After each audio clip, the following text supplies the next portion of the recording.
देखो ये है साइक्लोहेक्सेन। जैसे इस प्रकार से होता है साइक्लोप्रोपेन, साइक्लोब्यूटेन, साइक्लोपेंटेन और ये साइक्लोहेक्सेन। साइक्लोहेक्सेन को इस प्रकार से अपने बढ़ा देते हैं या अपने बंधु को घूमता हुआ दर्शा देते हैं, इसको कह देते हैं बेंजीन। ये होती है बेंजीन। बेंजीन को आप इस प्रकार से बना देते हो, ये भी बेचारी बेंजीन ही है।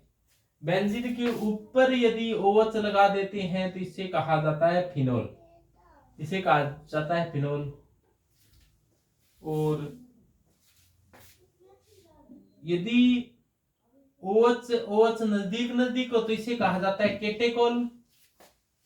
यदि थोड़े OH दूर दूर हो जाए इसे कहा जाता है रिसोर्सिनोल। और यदि ज्यादा ही दूर हो जाए तो इसे कहा जाता है कविनोल। इसे कहा जाता है कविनोल।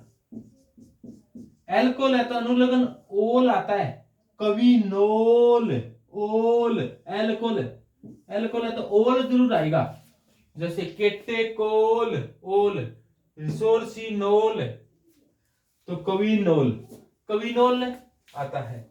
यदि कविनोल का ऑक्सीकृत रूप होता है ऐसे हो जाए, कविनोल को ऑक्सीकृत हो जाए तो इस प्रकार से बनता है, इसको कहा जाता है कविनोन। इसे कहा जाता है कवि। कीटोन है, कीटोन का अनुलग्न ओन, कविनोन। कीटोन का अनुलग्न ओन, कविनोन। कविनोन कहा, इसे कविनोन कहा जाता है। यदि ऐसा हो जाए, कविनोन क्या करे, ये कविनोन है। कविनोन को मैं Q से लिख दूं, कविनोन को शॉर्ट में मैं Q से लिख दूं। कविनोन को 2 हाइड्रोजन प्लस दे दिए जाए, 2 इलेक्ट्रॉन भी दिए जाए, तो फिर ये क्या करेगा, कविनोन है इन दोनों हाइड्रोजनों को ग्रहण कर लेगा। यानी Q है, कविनोन को Q कहा है, दोनों हाइड्रोजन ग्रहण कर ले तो क्या कह देंगे इसको H2Q। इसको क्या दिया गया है, 2 हाइड्रोजन प्लस दिए गए हैं, 2 इलेक्ट्रॉन दिए गए, यानी कि अब चयन अभिक्रिया होगी। अब देखो, अब इसका सूत्र कैसा हो जाएगा। अब इसका सूत्र हो गया OH और OH।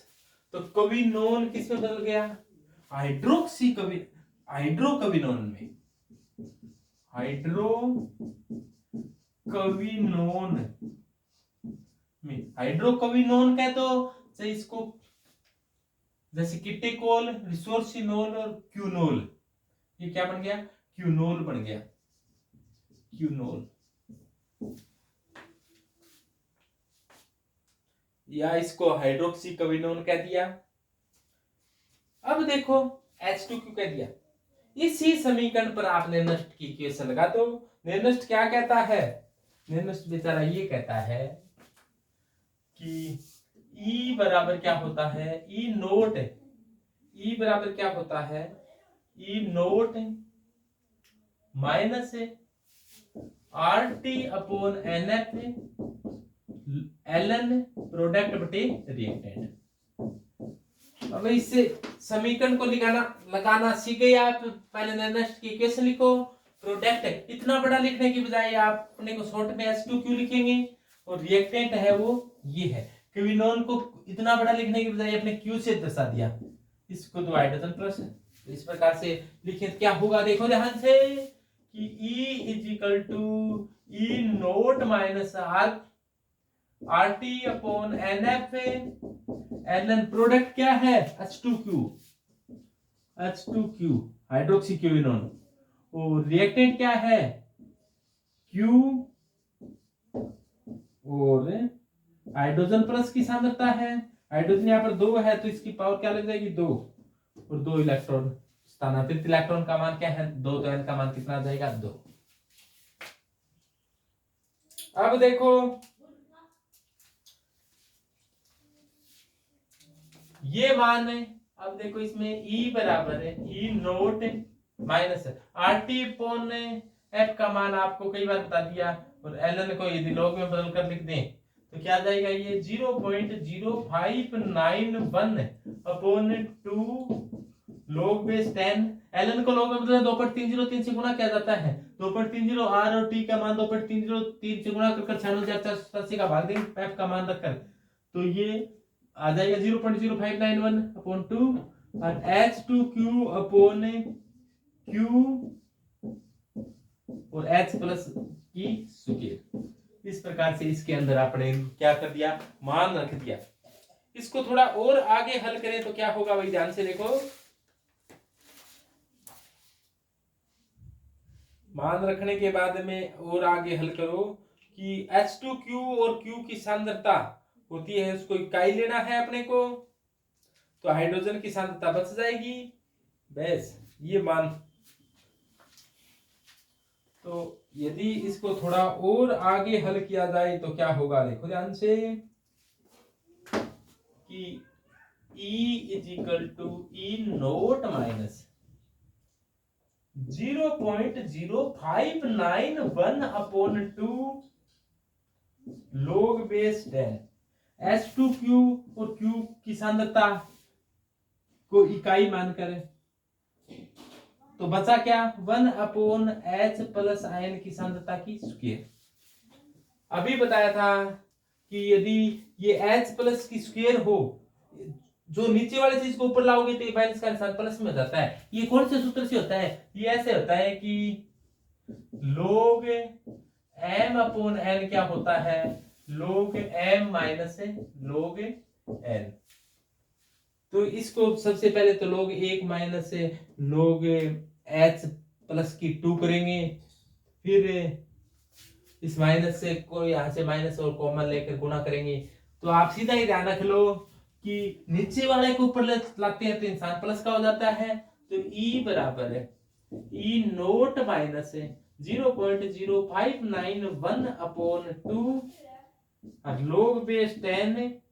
यदि हाइड्रोजन प्लस की सांद्रता को ऊपर ले आई तो यह आ जाएगा हाइड्रोजन प्लस की स्क्वायर। अब देखो ऐसा होता है कि log m की पावर n, log में पावर होती है वो आगे चली जाती है, क्या आएगा n log m। तो यहां पर log 10 हाइड्रोजन आयन की पावर 2 है, तो 2 कहां चली जाएगी, आगे, ये आगे चली जाएगी। तो देखो ध्यान से यहां पर ये किस में चली जाएगी, गुणा में। यदि ये गुणा में चली जाएगी तो क्या बचेगा 2, यहां पर आ गई गुणा में, और 2 से 2 क्या हो जाएगी कैंसिल, तो बचा उसको लिख दो। बचा क्या, देखो ध्यान से, इसको मैं आगे लिख सकता हूं कि E बराबर E naught minus 0.0591 log hydrogen plus ion की सांद्रता। इस प्रकार से लिख देंगे। अब देखो क्या होगा आगे,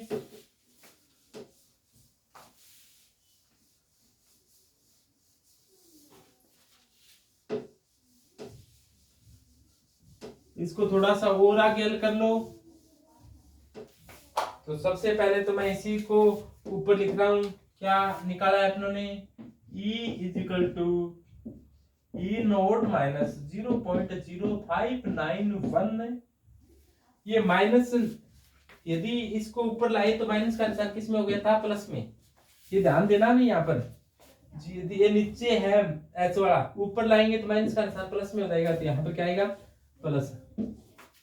तो ये प्लस है, ई बराबर E naught plus 0.0591 log hydrogen plus की क्या है सांद्रता।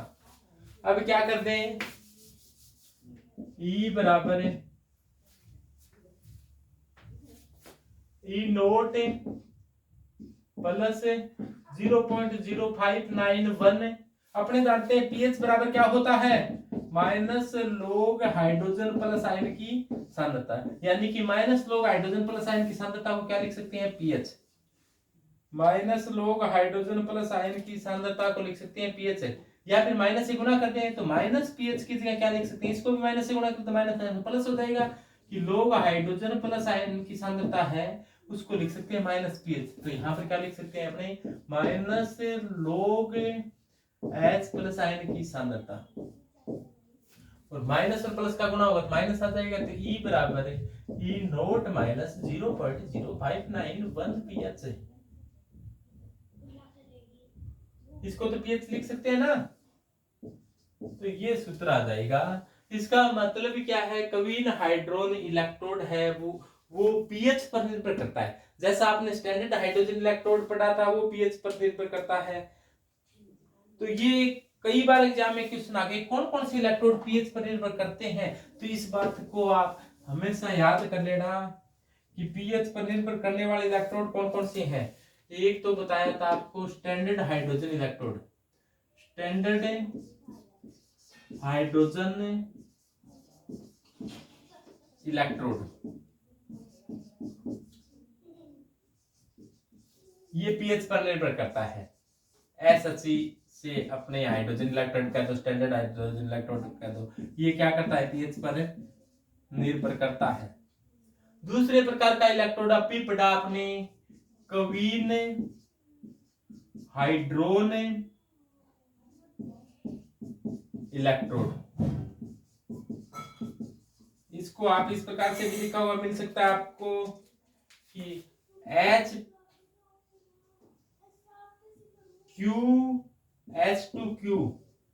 Queue hydroquinone electrode. इसको अपने ऐसे भी लिख सकते हैं, कविनोन हाइड्रोक्विनोन इलेक्ट्रोड। इसका दूसरा नाम क्या हो सकता है, कविनोन हाइड्रोक्विनोन, कविनोन हाइड्रोक्विनोन इलेक्ट्रोड भी नाम हो सकता है इसका। ये तो एक ही बात है ना, ये पीएच पर निर्भर करता है। और एक प्रकार का इलेक्ट्रोड और रह गया है जिसको अपने पढ़ेंगे, पीएच पर निर्भर करता है। और ये पहले प्रकार का इलेक्ट्रोड है जो पीएच पर निर्भर करता है, स्टैंडर्ड हाइड्रोजन इलेक्ट्रोड। दूसरे प्रकार का इलेक्ट्रोड हो गया H2Q और QH2Q कह दो। तीसरे प्रकार का इलेक्ट्रोड को अपने कहेंगे ग्लास इलेक्ट्रोड, वो अभी पढ़ा नहीं है, अपने पढ़ेंगे। ये तीनों प्रकार के इलेक्ट्रोड है, ये पीएच पर निर्भर करने वाले हैं। तो एग्जाम में क्वेश्चन आता है कि ऐसे इलेक्ट्रोड जो पीएच पर निर्भर करते हैं कि नहीं करते, तो आप बता दोगे कि कौन कौन से इलेक्ट्रोड पीएच पर निर्भर करते हैं, कौन से इलेक्ट्रॉन पीएच पर निर्भर नहीं करते हैं।